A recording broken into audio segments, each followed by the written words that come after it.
welcome back to my channel. In today's video, I'm going to show you 5 makeup brushes that I believe are must-haves for someone with a small hooded eye like me.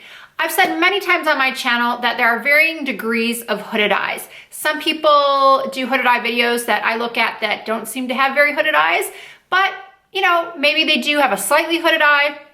Then you have people like myself that we have the traditional hooded eye.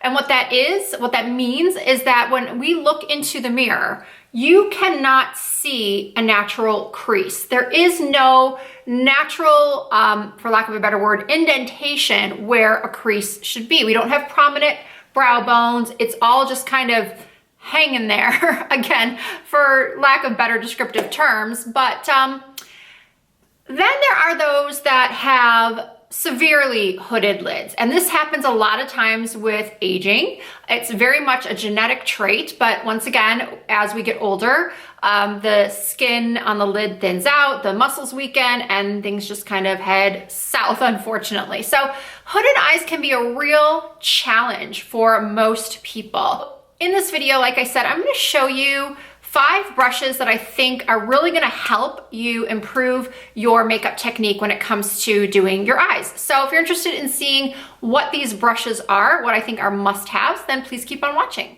So if you are someone who watches a lot of YouTube tutorials in an effort to learn how to make up your hooded eyes, you've probably seen very similar techniques across the board. I did recently do a video where I showed you a different way, and of course I'm gonna link that. And that's by starting with your lid color first. Because small hooded eyes, of course there are hooded eyes that have more lid space than I do. So this video is actually kind of more for small hooded eyes, because the smaller the eye, the smaller the brush you need to use, or rather, the smaller the lid space, the smaller the brush you need to use. Because you'll see some of these YouTubers go in and they'll be taking this huge blending brush and they'll start going in with their crease. It's like the first step they always do, and they'll go back and forth with this huge brush.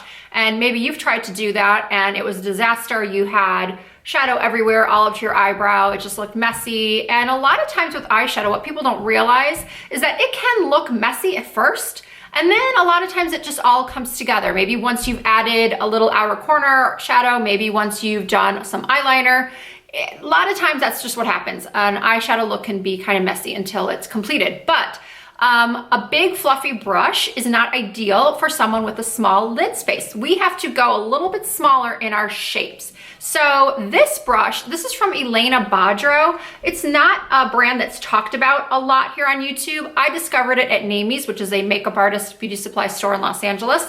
And her line of brushes are excellent. And I'm not someone who promotes, I don't Sigma or Morphe. I do have some of those brushes in my collection because I think that they're good, but I'm not here to push any specific brand on you. I just want to show you the styles that I think you should have. So this is very similar to, I think, a MAC a 222, I believe, or 224. So it's just a medium size blender. So in comparison, I'm going to show you a smaller size blender brush, which is one right here. This is from Smith.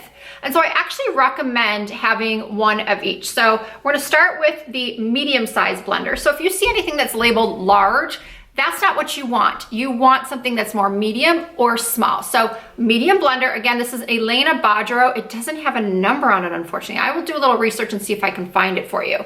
And then the next brush you want is to have a small blending brush.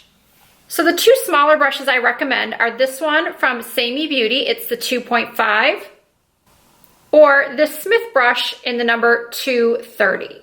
So what I like about these is that you can really get into that crease without blending the color too high up or too far down onto the eyelid. And I always tell viewers and clients that when you're doing a hooded eye, when you're working on a hooded eye, you want to look directly into the mirror with your eyes open, or you can put your chin up and look down into a mirror in order to really find where your natural crease is. So that is the best way to do it, is look straight in the mirror and kind of push where you feel the crease, or put your chin up and look down and then start blending. So I recommend these two brushes depending on how big or small or how pigmented you want the color to go. The smaller the brush, the denser the brush, the more pigment you're gonna pick up. But you can also use one of these smaller brushes and put it in the crease. And then if you feel like there's too much pigment there, then you go in with your medium shader and you just blend it out. So far we have a medium crease brush and a small crease brush. So next up is a brush you've probably all seen before. It is the MAC 217. I have probably 4 or 5 of these in my collection. Now what I like this brush for is A, blending like you just saw me do with this brush right here, or you can use it to lay down color on the outer corner of the eye and kind of blend it into the crease as well. So this is like a multi-purpose brush. Now you might be wondering, well, if I have this one, do I really need this one? And I would say yes, you do, because look at how narrowly shaped this is versus this one. So this is gonna give you more of that watercolor, really blown out, really blended effect. Whereas this one is definitely gonna blend, but it's more for just working right into that crease or outer corner, more so than really blowing it out and making it look real smoky and blended. So I do recommend having both. So next I want to show you this more uniquely shaped brush. This is a shader crease brush from Sigma. It is the E47. So it's really, really narrow. And once again, it's small. It's about a centimeter tall and very, very narrow. Now what I like this for is if you're blending out a cut crease, this one just gets even more in there, more precise into the crease than even this Say Me brush.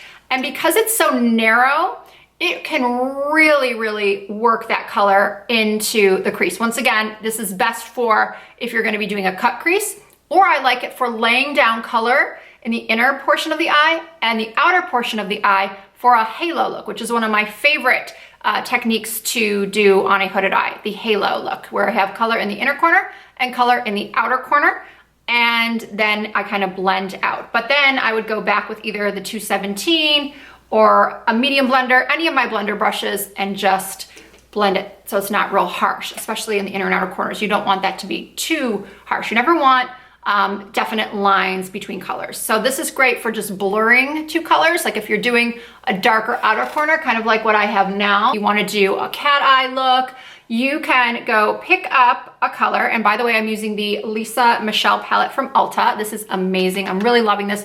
Great palette for $20. And I'm just placing it in the outer corner of the eye. And because it's flat, I can really, really get right where I want to go and keep it there. But if I want to kind of wing it out a little bit, I use the flat side and just brush it out.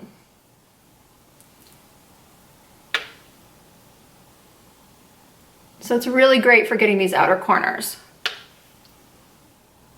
So the final must-have is going to be a brush for the lid. And this can be a number of different styles, just something that will work right on the lid. So you don't want it to be too large. You want it to be something like this, which is maybe about a centimeter tall by a centimeter wide. This one is the Bare Minerals Wet Dry Eyeshadow Brush.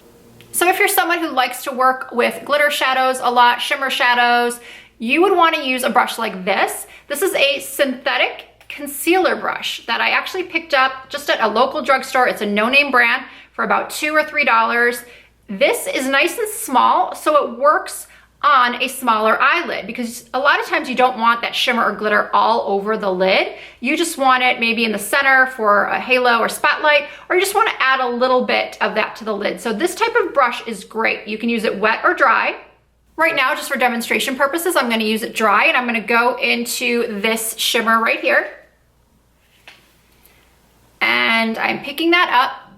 And because I have small lid space, this little brush just fits perfectly to apply the color right on my small lid space without going up into the crease too much. So even though this video is really dedicated to working on the upper lid of the eye, because that's usually the most challenging for people, I did also want to include, and these are not included in the must-haves because I know some people don't actually put anything on their lower lash line, or maybe they will take just an eye pencil and smudge it out. So these are just optional brushes if you are someone who likes to put color along the lower lash line. I do, sometimes I don't, but most of the time I do. So a couple brushes that are really easy to work with for any eye are a pencil brush and a flat top eyeliner brush. This is a Sigma Flat Definer E15. And what I like about this is that it easily gets right at the root of the lash, and you can just press right along the lower lash line or kind of press and wiggle, and it just gets right up under that lash line. And then if you want to smudge it out, I recommend having a pencil brush like this one from MAC. Once again, this number has rubbed off, but I will look it up and make sure I have the correct one down below. I believe it's a 219. So this is just small enough to blend out where you've placed that eyeliner or shadow, or if you just want a real blown out smudgy effect, this is a great brush for that. So these are optional. The other ones I showed you are, like I said, my must-have. Maybe not these exact ones. I mean, if you want to get those exact ones, go right ahead. I will link everything down below.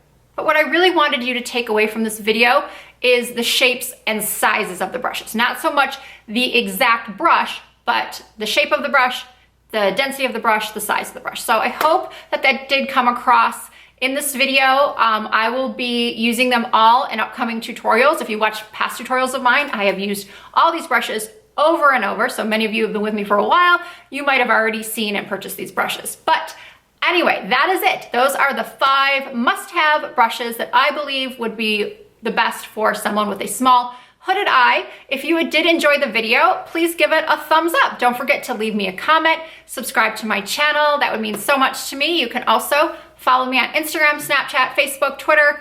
That is all Risa Does Makeup. Thanks again, guys, and I'll see you in my next video.